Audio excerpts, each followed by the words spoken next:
It's over now to Manisha for a complete check on commodities and what the one commodity that she's tracking very closely today.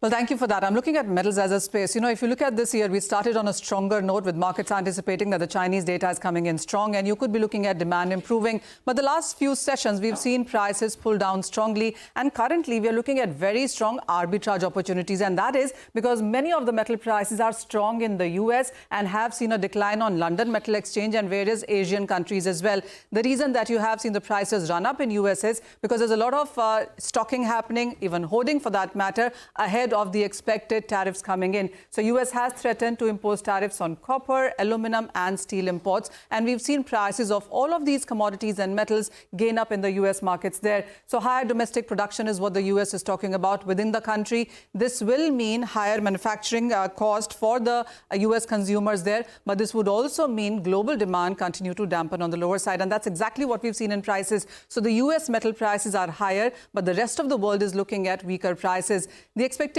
from the market also is that the value-added specialty metal products perhaps may not be taxed because there's no immediate substitute for that. So what we really are looking at is raw and smelted and refined metals in that space. I want to talk about copper right now, and this is very interesting because when you look at the copper prices on LME, we have been constantly declining, but the US markets have been on the higher side. So the kind of premium that the US copper is right now commanding is $389 a ton. Strong markets there, and importantly, US imports nearly 38% of its copper requirement. So this is exactly what will be getting taxed or tariffed.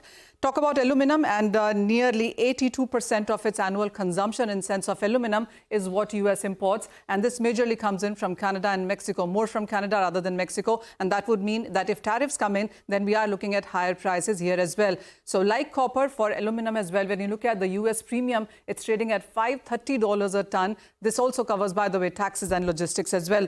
I quickly want to take you on what we've done in the first 1 month of 2025 in sense of many of these metals. So while gold and silver, your safe haven commodities have continued to gain up, more than 5% of gains coming in for both of these. But the rest of the base metal packs clearly has been quite mixed. I actually want to show you on what copper prices have done on LME and the US markets there. So for the US markets, we are up by 5.5% for copper, but for London Metal Exchange, we are up by 4%. So you can see that premium there.